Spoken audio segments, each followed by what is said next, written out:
Welcome back. Programme में खुशामदीद कहते हैं। और जैसे कि बच्चे माएँ जो हैं वो बच्चों की जैसे डाइट के हवाले से कॉन्शियस होती हैं, उसी तरह एक और मसला उनको बहुत परेशान करता है और वो है गैजेट्स के साथ जो बच्चों का एक राब्ता जो बन चुका है। डॉक्टर साहब, कमोबेश हर बच्चे के हाथ में या तो उसका फ़ोन है या उसका आईपैड या टैबलेट है मौजूद, और फिर माएँ बड़ी बेबस हो जाती हैं और वो कहती हैं कि हम कुछ नहीं कर सकते, सब कुछ करके देखें, लेकिन सारा दिन बच्चे कार्टून्स देख रहे हैं, आंखों में मोटे मोटे चश्मे पड़ चुके हैं, पढ़ाई का भी कोई टाइम नहीं है, आउटडोर एक्टिविटी तो कोई है ही नहीं, क्योंकि सारा बच्चे का टाइम जो है वो मोबाइल फ़ोन पे लग जाता है। देखिए, पहले मैं एक बुनियादी बात तो समझाना चाहूँगा कि ये जो स्मार्टफोन होता है, इसकी स्क्रीन में से रोशनी भी निकलती है और उसके ऊपर हमें कोई तस्वीर या अल्फाज भी नज़र आते हैं, जबकि हमारी आम नज़र जो है वो इस तरह काम करती है कि जिस ऑब्जेक्ट को हमने देखना है रोशनी उस पे पड़ती है। जैसे किताब पे रोशनी पड़ेगी तो हम पढ़ सकेंगे, लेकिन मोबाइल फ़ोन या स्मार्टफोन अंधेरे में भी हम इस्तेमाल कर सकते हैं। तो ये एक प्रोसेस है जो ह्यूमन नेचर के ख़िलाफ़ है। होना ये चाहिए कि स्मार्टफोन फ्यूचर में शायद अब डिज़ाइन होगा कि जो अगर रोशनी बाहर से उसके ऊपर पड़ेगी तो आप उसको देख सकेंगे, और उसके जो अंदर से रोशनी निकलती है ये हमारी आंखों के लिए नुकसानदेह, डैमेजिंग है, और इसका इस्तेमाल बहुत ही मिनिमम होना चाहिए। और बच्चों में तो इसके इस्तेमाल का कोई जवाज़ ही नहीं है कि माएँ अपनी जान बचाने के लिए या अपने आप को दूसरे कामों में मसरूफ़ रखने के लिए बच्चों को मोबाइल पकड़ा दे कि आप इससे खेल लें।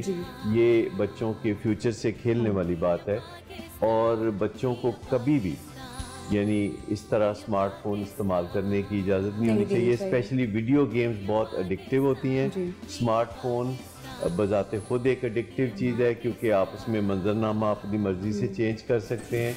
तो बच्चों को भी सारे तरीके आ गए हैं, उनके लिए प्रोग्राम मौजूद हैं यूट्यूब पे। तो ख़ास तौर पर बच्चे जो हैं उनको 12 साल की उम्र से पहले उनका कोई लेना देना मोबाइल फ़ोन से नहीं है। उसके बाद भी उनका लेना देना शुरू नहीं होगा माँ सिवाय इसके कि वो अपने वालिदैन से कांटेक्ट रख सकें या वो इंतज़ाम कर सकें स्कूल से कि गाड़ी लेने कोई आ रही है। असाइनमेंट के लिए जो है वो डेस्कटॉप भी बेहतरीन चीज़ है, या आजकल जो टीवी होता है उसके ऊपर भी सारा इंटरनेट का काम किया जा सकता है। तो कम से कम आप डिस्टेंस से बैठ के टीवी पे जो है वो काम करते हैं और वो सब देख भी सकते हैं कि बच्चे क्या कर रहे हैं, और माओ को इस बारे में बिल्कुल स्ट्रिक्ट रवैया अख्तियार और किसी कॉम्प्लेक्स में जाने की ज़रूरत नहीं है। मैं एक छोटा सा वाक़या आपको शेयर करूँगी। मैं हाईटी पे गई हुई थी विद माय हस्बैंड, तो मैंने देखा वहाँ पर, मुझे ऐसा लगा कि जब मैंने बच्चे को देखा मुझे लगा कि हार्डली वो शायद छिले के बाद का बच्चा था, शायद 40 डेज़ का या चले 2 महीने का कह लें बच्चा, मैक्सिमम 3 महीने से ज़्यादा का वो बच्चा नहीं था। और हमने देखा बहुत शोर एकदम से रेस्टोरेंट में हो गया है, बच्चों ने चीखो पुकार शुरू कर दी है, एंड विद इन मिनट्स उसकी माँ ने फ़ोन निकाला और फ़ोन पे उसने एक राइम लगाई और वो बच्चे को दिखा रही है। बच्चा गोद में देखो, बच्चे को पता भी नहीं है कि ये फ़ोन क्या है या अभी इसमें ये राइम्स में क्या देख रहा हूँ, लेकिन उसकी माँ उसको दिखा रही है और यकीनन वो एक्टिविटी वहाँ पे फर्स्ट टाइम नहीं हुई होगी, वो उससे पहले घर में भी हो रही होगी। तो वो हम होते हैं जो सबसे पहले बच्चे को फ़ोन पकड़ाते हैं या हम बच्चे को सूट करने की कोशिश करते हैं फ़ोन पे कार्टून्स दिखा के। अब मेरे ख्याल से उसको नहीं मालूम था कि बच्चे को या भूख लगी है या डायपर तंग कर रहा है या क्या हो सकता है, लेकिन हमने कोशिश की कि हम अपने फ़ोन से बच्चे को खामोश करवा दें। तो ये प्रैक्टिस करना हमें मेरे ख्याल से थोड़ा सा कम करना पड़ेगी। बात करते हैं बच्चों की डाइट के हवाले से। डॉक्टर आयशा, जिन बच्चों को भूख नहीं लगती या जिनका एपेटाइट बहुत कम होता है, उनको आप क्या बताएंगी? देखिए, उनके लिए अगर बच्चे की एपेटाइट कम है तो उसके टेस्ट बड्स को स्टिमुलेट करने के लिए आप आलू बुखारा, अब ज़ाहिर है बच्चे की एज पे डिपेंड करता है, 3 साल से बड़ा बच्चा आप उसका आलू बुखारे का शरबत जिसे हम कहते हैं बगैर चीनी के आप शुरू करा सकते हैं कि आपने आलू बुखारे का शरबत रात को बना के रख दिया, 1-2 ग्लास सुबह निहार मुँह बच्चे को दे दें ताकि बच्चे के थोड़े से टेस्ट बड स्टिमुलेट हों, उसकी थोड़ी सी एपेटाइट जो है वो बढ़ जाए। इसके साथ कोशिश करें हाई कैलोरी फूड पे ऐसे बच्चे को रखें, यानी चावलों का इस्तेमाल रोटी की निस्बत ज़्यादा कराया जाए, फ्रूट्स का इस्तेमाल सैलेड की निस्बत ज़्यादा कराया जाए ताकि वो जितना थोड़ा बहुत खा रहा है उससे वो उसको कैलोरीज निस्बतन ज़्यादा मिले। एंड वही बात कि जब तक बच्चे को भूख ना लगे उसको खाना खिलाना आपने शुरू नहीं करना। ऐसे बच्चे के लिए ज़रूरी ये है कि उसको डेयरी का सेक्शन ज़्यादा दिया जाए। दूध, milk is a complete diet, जैसे अभी हम बात भी कर रहे थे कि milk is a complete diet. Dairy का सेक्शन अगर बच्चे को देते जाएंगे बैलेंस कार्बोहाइड्रेट्स के साथ, तो बच्चे की जो ग्रोथ है एटलीस्ट वो रुकेगी नहीं। ठीक है डॉक्टर साहब, सीज़न अभी है, थोड़ा सा मौसम भी चेंज हो चुका है बच्चों के लिए अच्छा खासा, लेकिन जिन बच्चों के गले ख़राब रहते हैं ना सिर्फ विंटर्स में बल्कि ऑफ सीज़न भी, क्या वजह होती है कि बच्चों का गला ख़राब रहता है और एक ख़ास किस्म की आवाज़ आती है, रेशा या बलगम की भी शिकायत रहती है? एक तो सीजनल इफेक्ट है।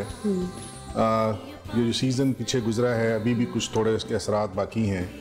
इसमें टेम्परेचर बाहर का जो डिफरेंस है अंदर और बाहर का, और इसके अंदर इस मौसम में कुछ जरासीम भी ऐसे ज़्यादा ग्रो करते हैं जो गले को अटैक करते हैं। तो इसमें जो गले की बीमारियां हैं बहुत कॉमन हैं, लेकिन उनमें से ज़्यादातर जो हैं वो बहुत ही मामूली बीमारियां हैं, जिसमें गले की खराश है, ज़ुकाम है, मामूली नज़ला है। तो वो तो उसके लिए किसी दवाई की ज़रूरत भी नहीं होती। आप उसको होम रेमेडी से, जिस तरह हम नीम गर्म पानी में शहद मिला के या बहुत ही मामूली दवाई दे के ठीक कर सकते हैं। लेकिन जो सीरियस बीमारियां हैं जिसमें निमोनिया है, जिस तरह आप कह रही हैं गले की आवाज़ बदल जाती है, ये बहरहाल एक सिग्निफिकेंट इलनेस है। और इसमें स्वाय इसके कि आप बच्चे को, जिस तरह अभी पहले बात हो रही थी कि हेल्दी डाइट दें, बच्चा अगर हेल्दी हो, इम्यूनिटी बेहतर हो, तो वो बच्चा इन बीमारियों से अक्सर बचा रहता है। ठीक है डॉक्टर साहब, कौन से ऐसे सिम्टम्स हैं जिनको इग्नोर नहीं करना चाहिए जब बच्चों का गला ख़राब हो? बच्चे को अगर फीवर हो 100 से ज़्यादा और साथ में उसको नज़ला ज़ुकाम खांसी की अलामत हो, दैट मीन्स कि बच्चा जो है वो एक इन्फेक्शन का शिकार है, वो इन्फेक्शन आगे भी जा सकती है। उस सूरत में आपको डॉक्टर से रब्ता करना बहुत ज़रूरी है।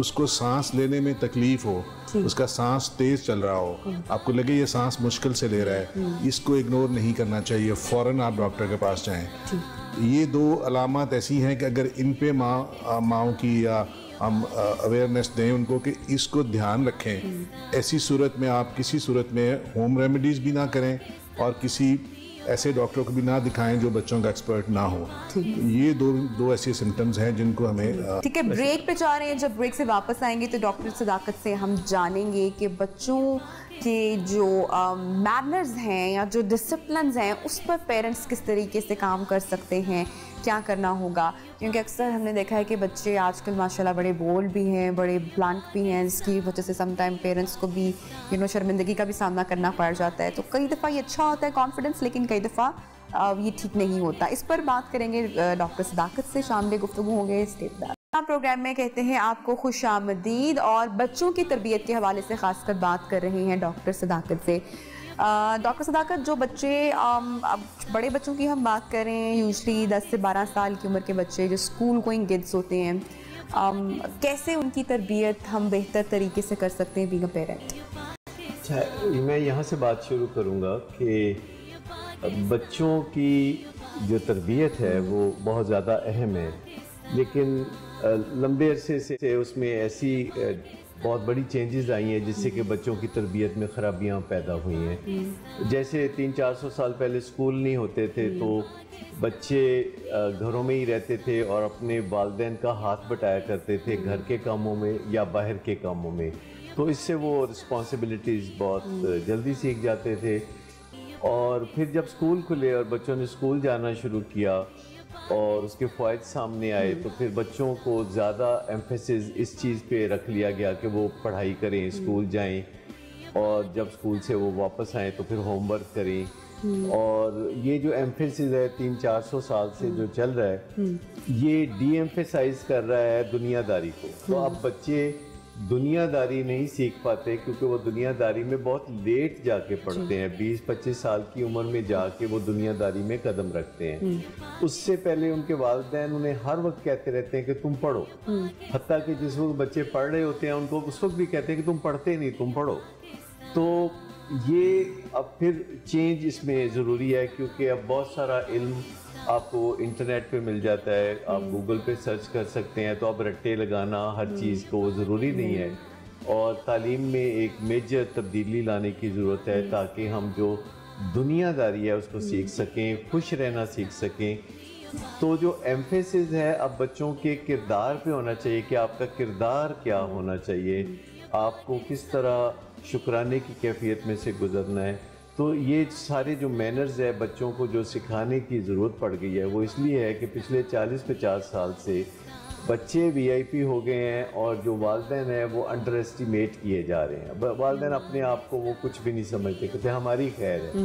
वो अपने लिए शॉपिंग करने जाते हैं तो बच्चों की शॉपिंग करके आ जाते हैं और उनका सारा रवैया ऐसा होता है जिससे बच्चों को ये मैसेज मिलता है कि वो बहुत इम्पोर्टेंट हैं और उनके जो बड़े हैं वो इम्पोर्टेंट नहीं है। और एक शहीद वफा का जो तस्वर वालिदैन ने अपनाया हुआ है, बुढ़ापे में अक्सर आप देखेंगे कि वालिदैन तन्हा रह जाते हैं, उनके बच्चे जो हैं वो तरक्की की मंजिलें तय करते हुए कनाडा, अमेरिका और इधर उधर सेटल हो जाते हैं और एक बुढ़ा जो है इधर पाकिस्तान में बहुत तन्हाई की ज़िंदगी गुजारते हैं।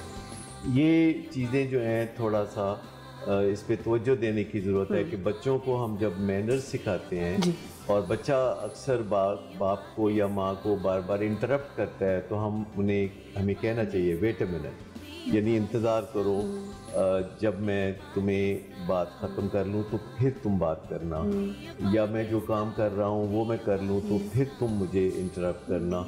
इसमें ये ज़रूरी नहीं है कि आप हर वक्त अंडे के छिलकों पे चलते रहें कि बच्चों को खुश करना है। बच्चों को खुश करने की जो बेइंतहा कोशिशें हैं आखिरकार बच्चों को नाराज़ करती हैं, क्योंकि मुसलसल जब आपको प्रिविलेज मिलता है या कोई बेनिफिट मिलता है तो उसका एहसास जाता रहता है। डॉक्टर साहब, बच्चों पर हाथ उठाना बहुत सारी माएँ ऐसा कर देती हैं, फिर बाद में गिल्ट में भी चली जाती हैं।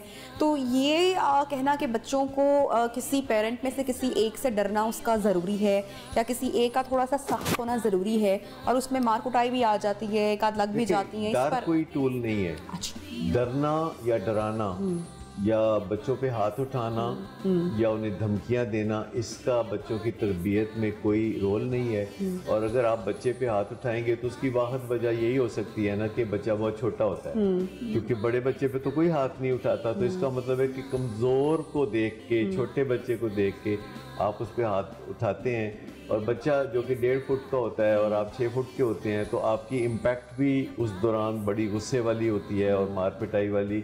इससे बच्चों के जहन में बहुत घुटन और डर की कैफियत पैदा होती है। तो बच्चों पे हाथ उठाना नाजायज़ है। आप जिस बच्चे पे हाथ उठाएंगे, बड़ा होके अगर वो लड़का है तो वो अपनी बीवी पे हाथ उठाएगा, अगर वो लड़की है तो वो अपने खामद से मार खाएगी और it will look so normal. और ये न्यू नॉर्मल सा बन जाएगा उनकी ज़िंदगी में। कभी किसी घर में शोर शराबा और दींगा मुश्ती, हाथापाई, मार कुटाई, इन चीज़ों का घर में कोई अमल दखल नहीं है। ये मैदान जंग की चीज़ें हैं, ऐसा करना है तो मैदान जंग में। डॉक्टर साहब, एक सवाल ये भी है कि जब बच्चा किसी के सामने मिसबिहेव करे, चाहे वो मेहमान हो या आपके रिश्तेदार हो, तो पेरेंट्स को उस टाइम क्या बिहेव करना चाहिए? क्या बच्चों को वहीं पर सबके सामने डांट देना चाहिए? क्या वो बच्चे की नफ्सियात को मुतासर करेगा या फिर ये एक बेहतर अमल है बच्चे की करेक्शन करने के लिए? इसमें बुनियादी बात यह है कि डांट क्या है। अगर तो बेइज्जती करना डांट है तो फिर नहीं, अगर ताने देना डांट है तो फिर नहीं, अगर उसकी मुशाबियत जानवरों से करार देना है तो फिर नहीं। लेकिन अगर आप किसी को मुस्कुराते हुए कह देते हैं कि ये आपने गलत किया है, मुझे अच्छा नहीं लगा, प्लीज़ ऐसा न करें। ये 3 फिक्रें हैं बुनियादी तौर पर कि जब भी बच्चा कुछ करता है तो आप उसे कहते हैं कि ये जो है ना आपने ठीक नहीं किया, और इसके लिए आप 20 सेकंड ले लेते हैं। फिर आप अपनी फीलिंग बताते हैं कि मुझे ये अच्छा नहीं लगा और मैं इससे बेचैन हूँ और मैं तो रखता हूँ कि आप आइंदा ऐसा नहीं करेंगे। और 1 मिनट में ये सारा काम मुकम्मल हो जाना चाहिए। और ये नहीं बरसात की झड़ी की तरह वो बात फिर चलती ही रहे, रिपीट ही करते रहें, सामने या पीछे इतना। लेकिन डॉक्टर साहब, ये समझाने का प्रोसेस या ये अमल हम किस एज ग्रुप के बच्चे के साथ कर सकते हैं? जो बच्चा समझ सकता है जो बात आप उससे वही करेंगे। नेचुरली अगर आप कोई 6 माह के बच्चे के साथ तो वो बातचीत नहीं समझता। लेकिन 2 साल, 2.5 साल, 3 साल की उम्र में जब बच्चा समझना शुरू हो जाता है तो आप उससे बात करते हैं और उससे फीडबैक लेते हैं कि तुमने क्या समझा। तो फिर वो कुछ बताता है तो फिर आप कहते हैं कि अच्छा मेरा मतलब ये था। और जब 5-6 साल का बच्चा हो तो फिर इसका मतलब ये है कि आप उससे फ्रीली बात कर सकते हैं, जिसमें एक्टिव लिसनिंग आपके पार्ट में बड़ी ज़रूरी है। और आपको उससे ऐसे सवाल करना चाहिए कि वो सवाल उसको बात समझा दे। सवालों से दीवारें गिरती हैं और माओं और वालिदैन को ऐसे सवाल करने सीखने चाहिए, क्या, कहाँ, कब, क्यों, कैसे, किस तरह। वरना आप बच्चे से जो कहेंगे बच्चा आपको खुश करने के लिए यस या जो भी आप चाहते हैं वो बोल देगा। लेकिन बच्चे को अगर आप बात करते हैं और आप उससे सवाल करते हैं तो एक तहरीक पैदा करने के लिए जो इंटरव्यू होता है बच्चे के साथ आप करते हैं उसमें लेक्चर नहीं होता। आप बात करते हैं फिर बच्चा बात करता है, फिर आप बात करते हैं फिर बच्चा बात करता है। और बच्चे के साथ घूरना ये बच्चे को खामोश करने के मुतरादिफ है। उसकी पिटाई करना मतलब है कि अब वो आपसे झूठ भी बोलेगा। तो ये रिस्क नहीं लेने चाहिए। आप बच्चे के साथ बातचीत कर सकते हैं और उसके साथ ऐसा इंटरव्यू कर सकते हैं जिसके नतीजे में आपका मंशा भी पूरा हो जाए और आपके ताल्लुकात भी बहुत अच्छे रहें। लेकिन इसके लिए नेचुरली आज के ज़माने में 21वीं सदी में बहुत सी ट्रेनिंग रिक्वायर्ड है। ठीक है डॉक्टर साहब, न्यूबॉर्न बेबीज़ की बात करते हैं। जब बच्चा 40 दिन तक होता है माँ के साथ तो वो बड़ा सेंसिटिव होता है। कौन कौन सी ऐसी डिजीज़ होती हैं जो बच्चे को उस टाइम पे हिट कर सकती हैं? अगर हम शुरू से बात करें तो जब पैदा होता है तो उसके साथ ही बेशुमार प्रॉब्लम्स हैं जो हमारे स्पेशली सेटअप में बड़ी इम्पोर्टेंट हैं। आपको शायद सुन के हैरानी हो कि पाकिस्तान में 25 से 30% बच्चे पैदाइश के वक्त ही कमज़ोर होते हैं। उनका वज़न स्टैंडर्ड के मुताबिक नहीं होता। और उसकी वजह जो है वो माँ की सेहत है, फ्रीक्वेंट प्रेगनेंसीज हैं, बहुत जल्दी बच्चे पैदा करना है, और फिर माँ की बीमारियां हैं जिनको अच्छी तरह से एड्रेस नहीं किया जाता। तो जिस कौम में 25% बच्चे पैदा होते ही किसी चीज़ का शिकार हो तो आगे उन बीमारियों की क्या तादाद होगी। उसके बाद फिर वो पहले दिन से लेकर उनकी प्रॉब्लम शुरू हो जाती हैं, जिनमें डिलीवरी के वक्त की प्रॉब्लम्स हैं, क्योंकि दाइयाँ अक्सर 70% बच्चों को डिलीवर करती हैं घरों पे या छोटे सेंटरों पे। उनमें प्रॉब्लम्स हैं जिसकी वजह से नौज़ायदा बच्चे या एक माँ के बच्चों की जो डेथ रेट है हमारा बहुत ऊपर है। हम उसमें कोई 100 कुछ नंबर पे हैं। इसके बाद फिर जो प्रॉब्लम है वो साथ साथ चलती हैं, वो फीडिंग की प्रॉब्लम्स हैं कि बच्चे को दूध माँ नहीं दे पाती या देती है तो बच्चा उस तरह से नहीं लेता, और उसके साथ ही उसकी पेट की बीमारियां जिसमें इवन डायरिया है और सांस की बीमारियां हैं, ये कॉमन है। डॉक्टर साहब, चौक कर जाना क्या है बच्चों का आजकल?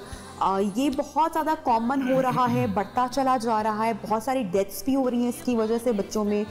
क्या रीज़न है? असल में मुझे अच्छा लगा ये क्वेश्चन मुझसे कि आपने। मैं इसमें न्यूरोलॉजिस्ट हूँ, मेरे पास पेशेंट ऐसे आते हैं। होता क्या है जी कि आपने अक्सर देखा होगा कि बच्चे जो हैं वो दूध पीते हैं और थोड़ी देर बाद दूध निकाल देते हैं।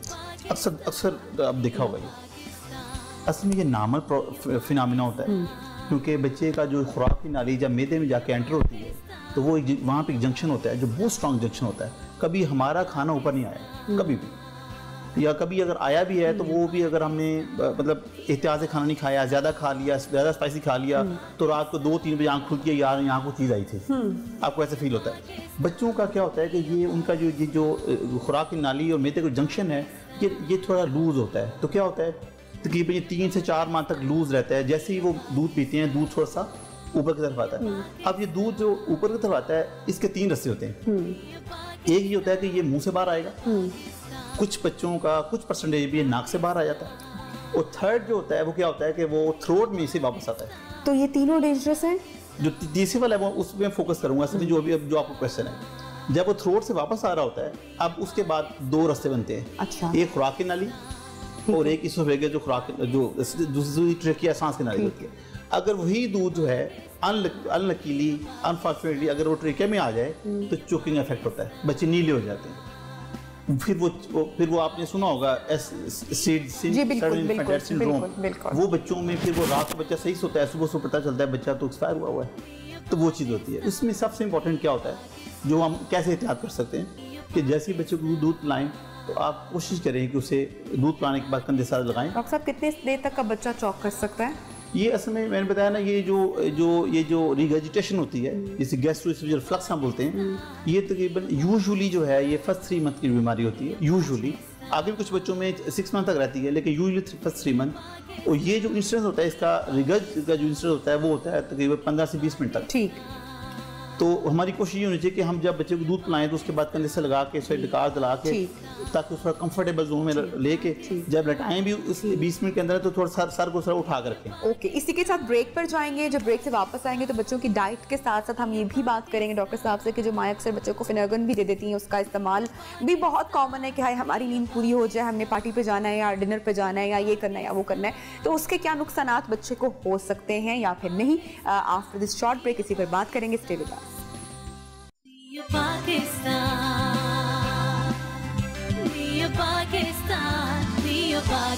खुशामदीद कहते हैं। प्रोफेसर साहब, मैं जानना चाहूँगी कि जो माएँ बच्चों को नींद के कतरे या ड्रॉप्स देती हैं, मुख्तलिफ नाम भी हैं उनके, उस हवाले से डॉक्टर साहब आप क्या कहेंगे? बड़ा कॉमन है हमारे। जी, उससे पहले तो मैं थोड़ा सा माँओं की समझ के लिए या माँओं को गाइड करने के लिए कि जो नींद की प्रॉब्लम्स हमारे पास लेके आती हैं माएँ, वो शुरू हो जाती है पहले हफ्ते में। कि बच्चा सारी रात जागता है, दिन में सोता है, तो उनकी प्रॉब्लम ये होती है कि खुद नहीं सो सकते, जाहिर है। तो उनको फिर हम समझाने की कोशिश करते हैं कि बच्चे के अंदर एक क्लॉक होता है, उसमें स्लीप क्लॉक भी है इसका।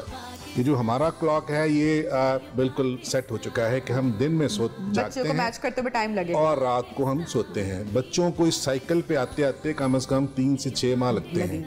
तो इसलिए हम माँ को कहते हैं कि माँ बनना आसान नहीं है, आप थोड़ी सी एफर्ट कीजिए, और रात को थोड़ा सा डिस्टर्ब हो तो सुबह आप नींद पूरी कर लीजिए। बच्चे को फिनर्गन पे या नींद की दवाई पे मत डालिए।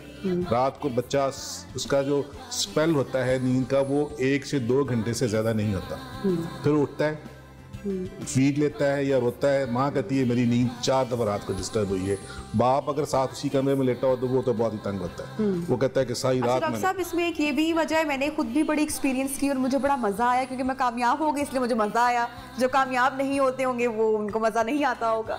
तो मुझे लगा कि एक चीज़ जिसने बहुत ज़्यादा ज़बरदस्त काम किया वो ये था कि बच्चे को डे एंड नाइट का कॉन्सेप्ट देना, कि अंधेरा और दिन। लेकिन उसमें भी हमने देखा कि कुछ, जब मैंने अपनी फ्रेंड्स को ये सजेस्ट करने की कोशिश की तो वो, भाई ये क्या बात हुई, बच्चे को हर माहौल में सोने की आदत होनी चाहिए। मैंने कहा ठीक है, फिर आप ये आपका एक्सपीरियंस अगर तो नॉलेज बेस्ड था तो बहुत अच्छा था, अगर बाई चांस था फिर नहीं, मैंने बिल्कुल इस पर रिसर्च करके मैंने किया था इसको। बच्चे को सोने के लिए कंड्यूसिव एनवायरनमेंट चाहिए, उसको लाइट भी नहीं चाहिए, उसको टीवी का शोर भी नहीं चाहिए, उसके कमरे में या जो भी प्लेस है वहाँ बातें लोग नहीं कर रहे हों। तो अगर वो एनवायरनमेंट देंगे तो बच्चे की नींद जल्दी शुरू हो जाएगी और ज़्यादा देर तक रहेगी। तो ये इस चीज़ को बच्चे को प्रोवाइड करना बहुत ज़रूरी है, इसका ख्याल नहीं किया जाता। और उसी कमरे में टीवी लगा है, उसी में लोग बातें कर रहे हैं और उसी में बच्चे को थपथपा रहे हैं कि सो जा सो जा सो जा, वो नहीं सोता। बच्चे को दिन में कोशिश करें जगाने की, उसको एक्टिविटी में अगर इन्वॉल्व हो सकता है, बड़ा बच्चा है 2-6 माह का, साल का, और रात को उसको ठीक टाइम पे सोने की आदत डालें तो फिनर्गन की जरूरत नहीं पड़ती। फिनर्गन किसी भी हालत में रिकमेंडेड नहीं है। एक नुक्ता मैं ये कहना चाहूँगा कि अगर बच्चे को आप दिन को बहुत ज़्यादा सुलाएंगे तो नेचुरली